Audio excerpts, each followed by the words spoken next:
તો એણે મોટી મોટી વાત એવી કરી કે કલકત્તાની અંદર અને બંગાળની અંદર જો બીજેપીની સરકાર બનશે તો અમે બેરોજગાર લોકો જે છે એમને હર મહિને 3,000 રૂપિયા જેટલું ભથ્થું આપશું કે ત્યાં તમારે ગેસના બાટલા સસ્તા આપવા છે, ક્યાંક રાજ્યમાં તમારે ડોબું આપવું છે, ક્યાંક ગાય આપવી છે, ક્યાંક તમારે દૂધનો વિકાસ ત્યાં કરવો છે।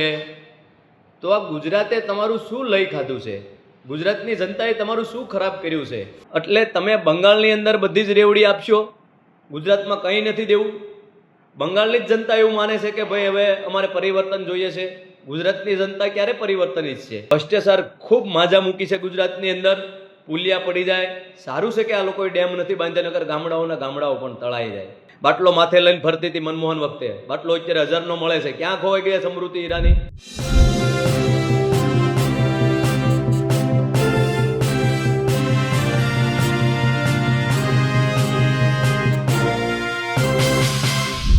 સ્થાનિક સ્વરાજની ચૂંટણીઓ હવે એગ્રેસિવ રીતે તમામ પક્ષો પ્રચાર કરી રહ્યા છે। ભાજપ હોય, આમ આદમી પાર્ટી હોય કે પછી કોંગ્રેસ, તમામ એકબીજા ઉપર આરોપ પ્રત્યારોપ લગાવી રહ્યા છે, શક્તિ પ્રદર્શન કરી રહ્યા છે। લડાઈ જમીન ઉપર હોય કે પછી સોશિયલ મીડિયા ઉપર। ત્યારે એવા જ એક સોશિયલ મીડિયાના એટલે કે સોશિયલ એક્ટિવિસ્ટ છે ભરત રાદડિયા, તો સ્પષ્ટપણે કહી રહ્યા છે કે જો ભાજપને લાગે છે કે બંગાળમાં બદલાવ પરિવર્તનની જરૂર છે તો ગુજરાતમાં પણ હવે પરિવર્તનની જરૂર છે અને સમય પાકી ગયો છે। તેઓ ખાસ કરીને સુરતને લઈને વાત કરે છે, કહે છે કે જ્યારે 2021માં આમ આદમી પાર્ટી 27 સીટો જીતી ત્યારે સી.આર. પાટીલ, એમણે નામ નથી લીધું પણ તેમણે કીધું કે સી.આર. પાટીલે કીધું કે આ સોનાની થાળીમાં લોખંડની ખીલી સમાન છે અને આ વખતે હવે તેઓ માની રહ્યા છે કે ભાજપને કઈ રીતે હરાવવું પડે, કઈ રીતે હટાવવું પડે, પરિવર્તન લાવવું પડે। નમસ્કાર, હું છું ચિંતામણી પુત્રેલ પટેલ, સ્વાગત છે આપનો મારા કાર્યક્રમમાં। આવો સાંભળીએ ભરત રાદડિયા શું કહી રહ્યા છે। મિત્રો, બંગાળની અંદર અને 5 રાજ્યમાં વિધાનસભાનું ઇલેક્શન ત્યાં પણ ચાલી રહ્યું છે।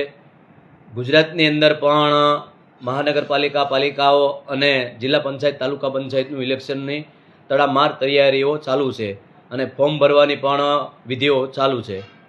મિત્રો, અત્યારે ટેલિવિઝનના મારફતે જાણવા મળ્યું કે બંગાળની અંદર જે વિધાનસભાની ચૂંટણી છે ત્યાં ભારતના ગૃહમંત્રી અમિત શાહ અને બીજેપીના આમ તો જે ગણો તે સર્વે સર્વા અમિત શાહ ત્યાં એક ઘોષણાપત્ર લઈને ત્યાં ટીવી મીડિયાની સામે બેઠા છે। એ સંકલ્પપત્ર લઈને બેઠા છે અને એક એક પત્તું ઉઠાવતા જાય છે અને ત્યાંના લોકોને અમે શું આપશું એવી વાત કરી રહ્યા છે। તો એણે મોટી મોટી વાત એવી કરી કે કલકત્તાની અંદર અને બંગાળની અંદર જો બીજેપીની સરકાર બનશે તો અમે બેરોજગાર લોકો જે છે એમને હર મહિને 3,000 રૂપિયા જેટલું ભથ્થું આપશું। બીજી મોટી વાત એણે એવી કરી કે મહિલાઓને આરક્ષણમાં અમે સમાવેશ કરશું।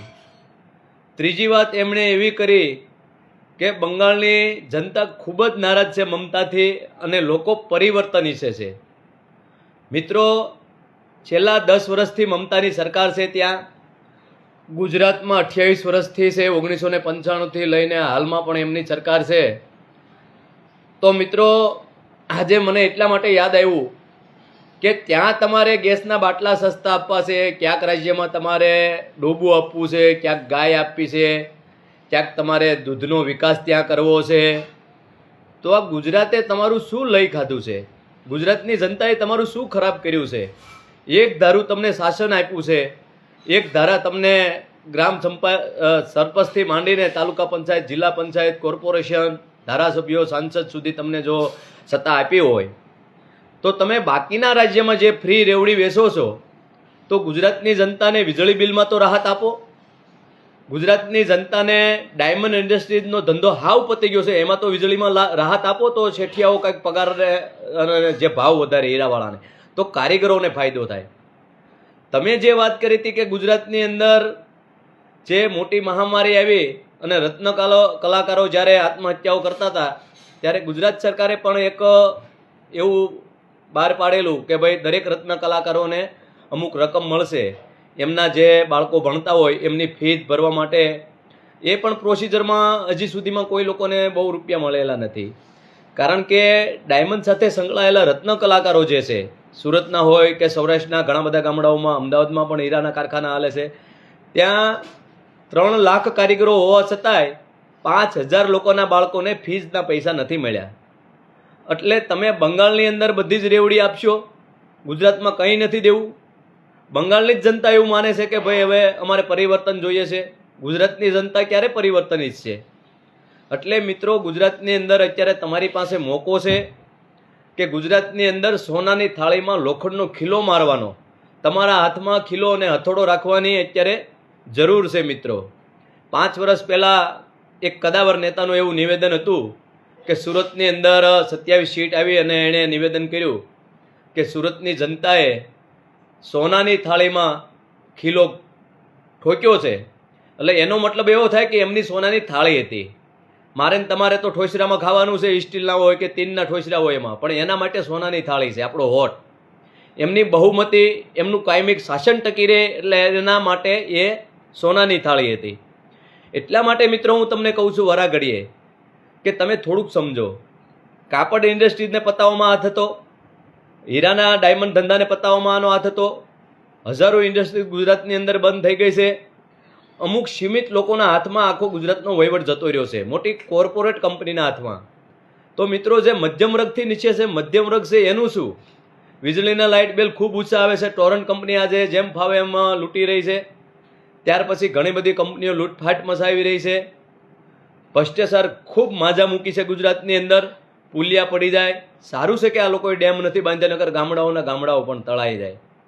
સારું છે, ઉકાઈ, ભાખરા, નાલંદા એવા અનેક ડેમો જે છે એ કોંગ્રેસે બનાવ્યા છે મિત્રો. જો આ લોકોએ બનાવ્યો હોત તો અત્યારે આ દેશની ધનોતપનોત કાઢી નાખત. ક્યાંક ડેમ તૂટી જાય, ગામડાઓ તણાઈ જાય, પુલિયા તૂટી જાય, કેટલાય લોકો હેરાન થઈ જાય છે. ગુજરાતની અંદર એવા 50-60 બ્રિજ છે જે નદીઓ ઉપર હોય કે હોકળા ઉપર હોય. આજે ગંભીરા બ્રિજ પીડ્યા પછી એનું રિપેરિંગ હજી પણ થયું નથી. રસ્તાઓ ઘણા બધા બંધ છે. એટલા માટે હું તમને કહું છું કે પરિવર્તન એ સમાજનો અને સૃષ્ટિનો નિયમ છે. એકને ને એકને આપણે કોઈને દસ્તાવેજ નથી કરી દીધો. પછી ના કહેતા કે ભરત રાદડિયા બોલ્યો નહોતો. ભરત રાદડિયા તમને વારાઘડીએ દર 15 દિવસે, દર 15-20 દિવસે કહે છે વિડીયોના મારફતે કે ભાઈ પરિવર્તન કરો.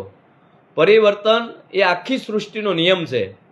જો તમે ધીરે ધીરે થોડાક અંતરે 2-4 વર્ષે, 2-5 વર્ષે જો બદલાવ લાવશો તો મને એવું લાગે છે કે નવી સરકાર આવશે એ ડાયમંડ બાજુ ધ્યાન દેશે. ટેક્સટાઇલ, કાપડ મંત્રાલય સાથે સંકળાયેલા વેપારીઓ છે તો એની બાજુ ધ્યાન દેશે. આપણે સમૃદ્ધિ ઈરાનીને અજમાવી લીધી છે તમને સુરતમાં આવીને.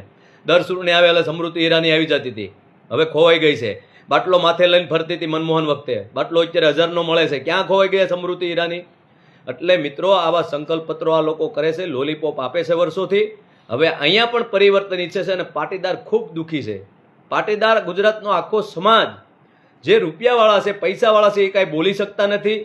મિડલ ક્લાસ છે, એને કામ કરવા માટે એમની પાસે ટાઈમ નથી આને હટાવવાનો. અને જે નાની મજૂરી કરે છે, નાનો રોજગાર ધંધો કરે છે, એમણે પણ વિચારવું પડશે કે મિત્રો આપણે જ વોટ આપીએ છીએ. મોટા માણસો વોટ નથી દેતા મિત્રો. સર્વે કરજો તમે, મારું તો આ છેલ્લા 25 વર્ષથી સર્વે છે.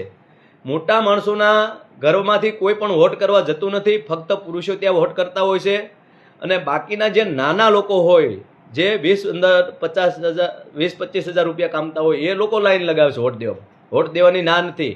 વોટ કરજો, ખૂબ મોટી સંખ્યામાં વોટ કરજો. પણ પરિવર્તન એ સમાજનો અને રાષ્ટ્રનું નિર્માણ કરે છે. પરિવર્તન થાય તો નેક્સ્ટ વિડીયોમાં નવી વાતો સાથે આવી. જય હિન્દ, જય ભારત. ભરત રાદડિયાની વાત સાંભળીને આપને શું લાગે છે જરૂરથી અમારા કોમેન્ટ બોક્સમાં કોમેન્ટ કરજો. એ સિવાય અમારી યુટ્યુબ ચેનલ લાઈક કરો, સબસ્ક્રાઇબ કરો, બેલ આઇકન દબાવો. સાથે અમારી વેબસાઇટ છે www.gujaratplus.in.